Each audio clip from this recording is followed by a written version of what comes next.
Vinodji, how to select our food? How to select your food to eat. Well, eating is something that every human has done the most, or every species, the biggest activity perhaps is eating, drinking water. So, eating and drinking, but does it get attention as much as it should get? Because other than breathing, other than the next most done activity from human being is to eat. So we eat in the morning, we eat in the afternoon, we eat in the night. So this timing can be staggered, maybe 2 meals a day. Considering what is the speed of your digestive juices, the speed of your digestion, how fast does it happen, how easy does your digestion happen. Accordingly, you can select some kind of food.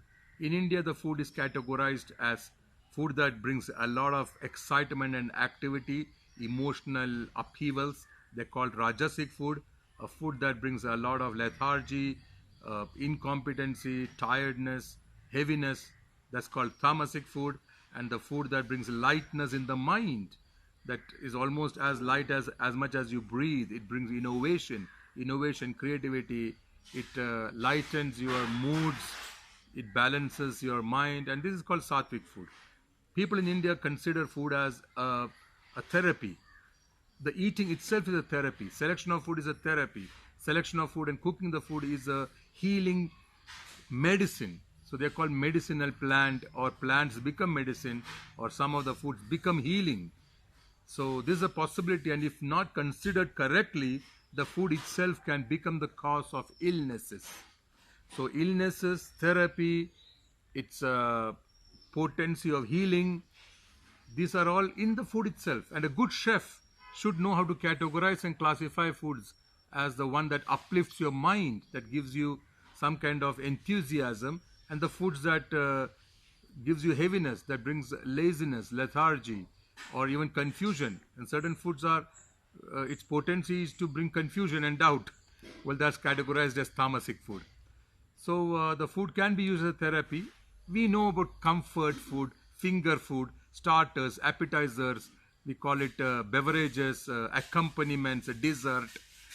So there are so many categorizing and classification. But then if you have already classified as finger foods and accompaniments and starters, appetizer, then why don't you also know about vata, pitta, kapha, these things that enhance, the food enhances one of these imbalances, or foods can bring balances of your vata, pitta and kapha. Oh, more into it, you only do research.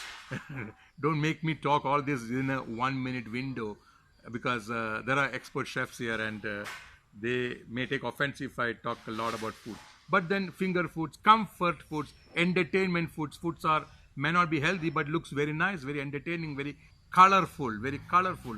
Frozen foods, processed foods, foods with preservatives, uh, foods that are very stale, and foods that are dipped in severe preservative, which is uh, it's not good for your body. It's not good for health. It's very foods that downgrades your enthusiasm because of excessive preservative and uh, excessive oils. There could be foods that has the shelf life, foods with very low shelf life, and yet to be used some place or the other. So when economics entered food, the commerce entered food, I think that's where uh, the biggest change happened, from the best eating practices to lesser good or not so good or bad eating habits. So it's up to you to understand Rajoguna, Tamoguna, and Sattva Vata, Pitta, and Kapha, and categorize food as food for medicinal value, therapeutic value, and not just as entertainment, not just as comfort foods. Enjoy your eating.